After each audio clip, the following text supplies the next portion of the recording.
നമസ്കാരം. ഞാൻ ഡോക്ടർ രാകേഷ് കുമാർ ഝാ, പയ്യോളി, കാലിക്കറ്റ്, കേരള.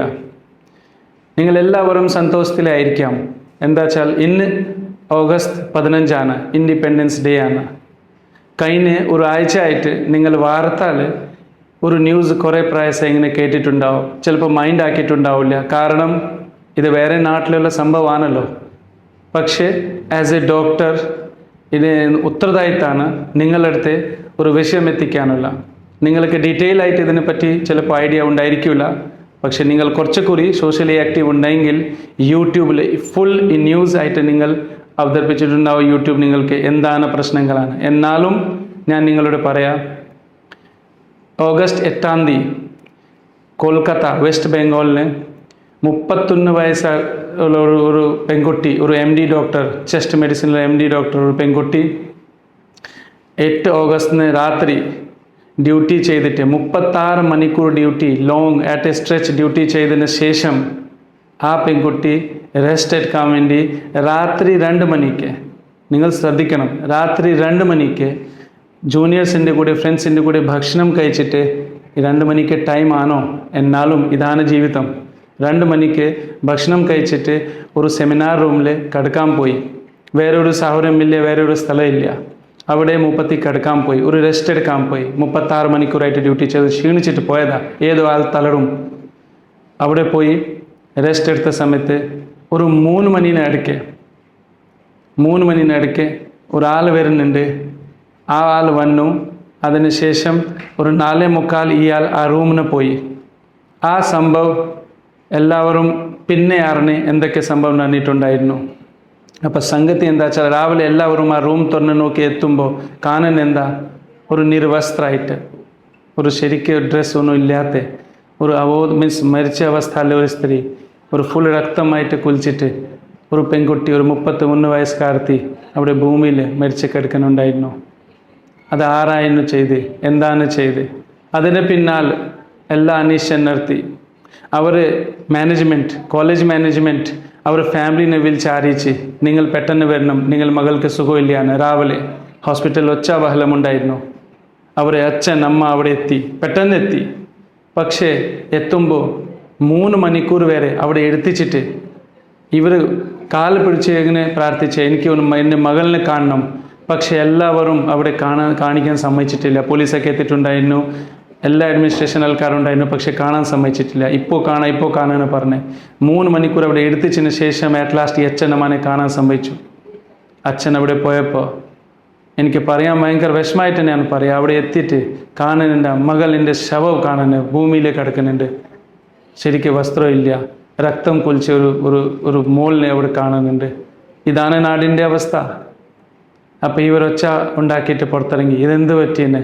അപ്പോൾ എല്ലാവരും പറഞ്ഞ് ഇത് സൂസൈഡ് ചെയ്തിട്ടുണ്ട്, അതാണ് ഈ സ്ഥിതിയിൽ നടക്കുന്നുണ്ട്.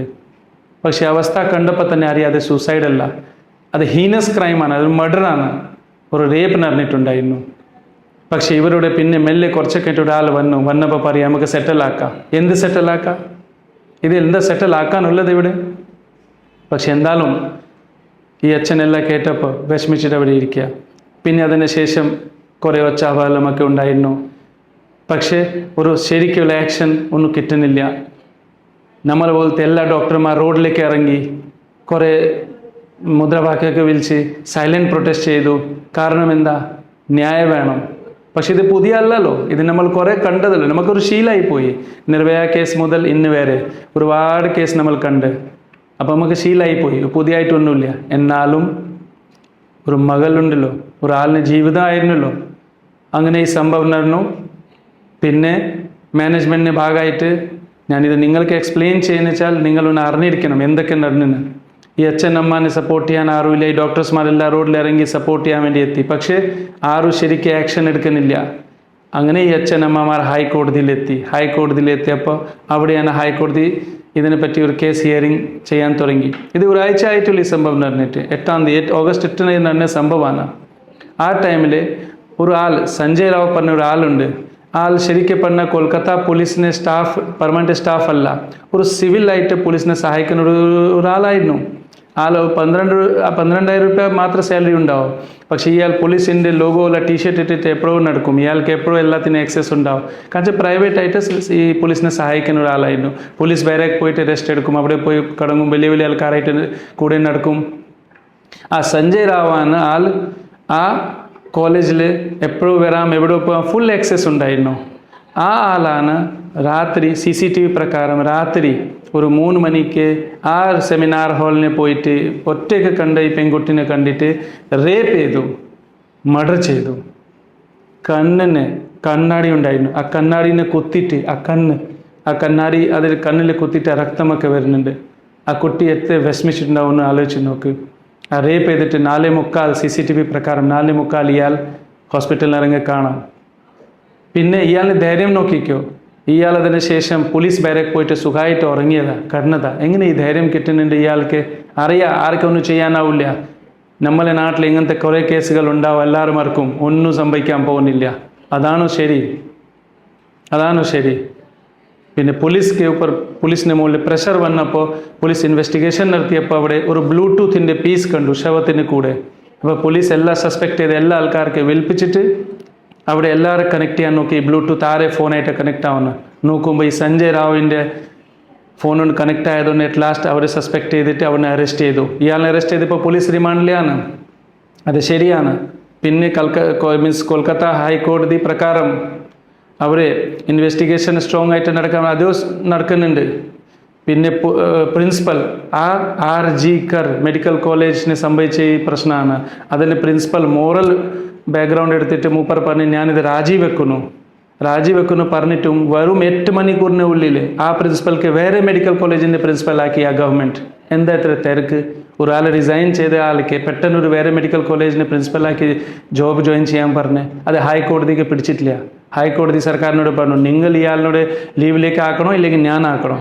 അറ്റ് ലാസ്റ്റ് ആൾക്ക് ലീവിലേക്ക് വിട്ടു. ഇതാണ് ഇവിടെ സ്ഥിതി നടന്നതാ. ഇയാളിപ്പോൾ റിമാൻഡിലാണ്.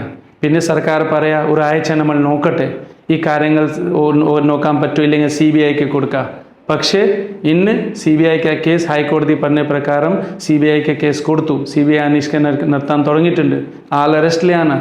പക്ഷേ നിങ്ങൾ പിന്നെ വിചാരിക്കും എല്ലാം കഴിഞ്ഞല്ലോ, ഒരു CBI ഇൻവെസ്റ്റിഗേഷൻ വന്നു, ആളിനെ അറസ്റ്റ് ചെയ്തു, പിന്നെന്താ? അവിടെ ആയിരക്കണക്കിന് ഡോക്ടർമാർ സൈലന്റ് പ്രൊട്ടസ്റ്റിലുണ്ടായിരുന്നു. എവിടുന്ന് ഈ 3,000, 4,000, 5,000 ആൾക്കാരൊക്കെ വന്നിട്ട് ഗുണ്ടകൾ വന്നിട്ട് എല്ലാ സ്റ്റേജൊക്കെ പൊളിച്ചു. ഞാനിതിൽ കുറേ ഫോട്ടോസൊക്കെ വീഡിയോസൊക്കെ നിങ്ങൾക്ക് കൂടെ ഷെയർ ചെയ്യാം. ഡോക്ടർമാരിനോട് അടിച്ചു, പെൺകുട്ടി ഡോക്ടർമാരിനോട് അടിച്ചു, hospital emergency department, ENT department, gynaec department, എല്ലാ ഡിപ്പാർട്ട്മെൻറ്റ് പൊളിച്ച് നാശാക്കി. ഇത് ആരായിരുന്നു ഈ നാശാക്കാൻ ആരായിരുന്നു? ഇത് വലിയൊരു ചോദ്യമാണ് നിങ്ങളുടെ മുന്നിൽ. ഇത് ഇവിടെ നടക്കാത്തതുകൊണ്ട് ചിലപ്പോൾ നമുക്ക് ചൂട് കാണില്ല. പക്ഷേ വെസ്റ്റ് ബംഗാൾ കത്തിച്ചുകൊണ്ടിരിക്കുക. ഇത് വലിയ വിഷയമാണ്. പക്ഷേ നമുക്കെന്താ? ഞങ്ങൾക്ക് ഒന്നും നമ്മളടുത്ത ആളാരും ഇല്ലല്ലോ. നമ്മളാളാവുമ്പോഴേ നമുക്ക് ഒരു വിഷമം മനസ്സിലാവും. അപ്പോൾ ഞാൻ വളരെ വിഷമത്തിൽ കൂടി ഞാൻ പറയാം. എനിക്ക് സത്യം പറയാച്ചാൽ ഇത് നിങ്ങളെ കൂടെ ഒരു എൻ്റെ ഫീലിംഗ് ഷെയർ കൂടി താല്പര്യമില്ലായിരുന്നു. കാരണം ചെയ്തിട്ടൊരു കാര്യമില്ല, എനിക്കറിയാം. പക്ഷെ എന്തായാലും ഞാൻ വിചാരിച്ചു നിങ്ങൾ അറിയണം, നമ്മൾ ഈ നാട്ടിൽ ജീവിച്ചുകൊണ്ടിരിക്കുമ്പോൾ തന്നെ നാട്ടിൽ ഇങ്ങനത്തെ പ്രശ്നം നടക്കുന്നുണ്ട്. പിന്നെ നിങ്ങൾക്ക് അറിയോ ഒരു അതിശയം നിങ്ങൾക്ക് വരും. എന്താ? ഈ ലോകത്തിൽ ഡോക്ടർമാർ 75% ഡോക്ടർമാരിനോട് ഇങ്ങനത്തെ ഒരു വയലൻസ്, ഒരു അടി പ്രശ്നങ്ങൾ ഉണ്ടാവാറുണ്ട് ഇന്ത്യയിൽ. എന്നാലും ഞങ്ങൾ ഡോക്ടർമാർ സഹിക്കുന്നു, ഞങ്ങൾ സേഫ് ഇല്ല. പക്ഷെ ആർക്കും ഇതിനായിട്ട് ഒരു പ്രശ്നവും ഇല്ല. ഡോക്ടറല്ലേ, സാറില്ല, സഹിച്ചോളൂ, അതാണ് നമ്മളെ ജീവിതമായി പോയി. അപ്പോൾ നിങ്ങളുടെ മുന്നിൽ ഞാൻ ഇത് എല്ലാ പ്രശ്നങ്ങൾ പറഞ്ഞ് നിങ്ങളുടെ മുന്നിൽ ഞാൻ എന്തൊക്കെ നടന്നു അത് ഞാൻ അവതരിപ്പിച്ചു. ഇനി നിങ്ങൾ തീരുമാനം എടുക്കണം. ഇന്ന് ഓഗസ്റ്റ് 15 ഇൻഡിപെൻഡൻസ് ഡേ ആണ്, 78ാമത്തെ ഇൻഡിപെൻഡൻസ് ഡേ ആണ്. എൻ്റെ ചോദ്യമാണ്, ഇൻഡിപെൻഡൻസ് ഡേ ആണോ? നിങ്ങൾക്ക് ഇൻഡിപെൻഡൻ്റ് ആയോ? ഞങ്ങൾക്ക് ഇൻഡിപെൻഡൻ്റ് ആണോ? ഇത് വലിയ ചോദ്യമാണ്.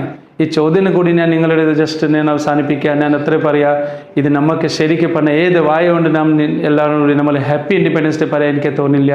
എന്നാലും എനിക്ക് ഈ ചോദ്യം പ്രധാനമന്ത്രിയായ ശരി, ഓണറേബിൾ രാഷ്ട്രപതിയായ ശരി, മുഖ്യമന്ത്രികളായ ശരി, രാജ്യപാലക്കായ ശരി, ചീഫ് ജസ്റ്റിസ് ഓഫ് ഇന്ത്യ ആയ ശരി, ഹൈക്കോടതി ആയ ശരി, ഞാൻ എല്ലാത്തിനും ഞാൻ ഈ ചോദ്യം ചോദിക്കാൻ ആസ് എ ഹ്യൂമൻ ബീങ് ഞാൻ ചോദിക്കുക. ഇത് എത്ര മാസം, എത്ര കൊല്ലം വരെ എങ്ങനെ പോവും? എവിടെയാണ് ഇതിന് അവസാനം ഉണ്ടാവും? എങ്ങനെ അവസാനിപ്പിക്കുക? ഞാൻ നിങ്ങളൊരു അഭ്യർത്ഥിക്കുന്നു, ഇത് സിമ്പിളാക്കി ന്യൂസാക്കി മാറ്റരുത്. എല്ലാവരും ഇതിന് ചിന്തിക്കണം. പിന്നെ നിങ്ങൾ മക്കളൊക്കെ ഒന്ന് ശ്രദ്ധിക്കണം. എല്ലാ പ്രാവശ്യം പെൺകുട്ടികൾ തെറ്റല്ല. നമ്മൾ പറയാറുണ്ട് ആ കുട്ടി എന്തിനു ഒറ്റയ്ക്ക് പോയി. നിങ്ങൾക്ക് അറിയോ അതിശയവരും സിൽച്ചർ ആസാം മെഡിക്കൽ കോളേജിന് ഒരു ലെറ്റർ ഇറക്കിയിട്ടുണ്ട് സ്കൂൾ കോളേജ്. എന്താ വെച്ചാൽ ലേഡി ഡോക്ടർമാർ ഒറ്റയ്ക്ക് പോകരുത്, ഒറ്റയ്ക്ക് ഡ്യൂട്ടി എടുക്കരുത്. പിന്നെ എങ്ങനെ നമ്മൾ ആ പേടിച്ച് നിൽക്കുമ്പോൾ എങ്ങനെ പിന്നെ ഡോക്ടർ ചികിത്സിക്കും പേഷ്യൻസിനോട്? ഇത് ഒന്ന് ആലോചിക്കുന്ന വിഷയമാണ്. അപ്പോൾ ഇന്ന് ഞാൻ ഒന്നുകൂടി ചോദിക്കുക, ആർ യു എൻ ഇൻഡിപെൻഡൻറ്റ്? 28 കൊല്ലത്തിന് ശേഷം നിങ്ങൾ ഇൻഡിപെൻഡൻ്റ് ആയോ? അതൊരു വലിയ ചോദ്യത്തിന് കൂടി ഞാൻ അവസാനിപ്പിക്കുക. നന്ദി.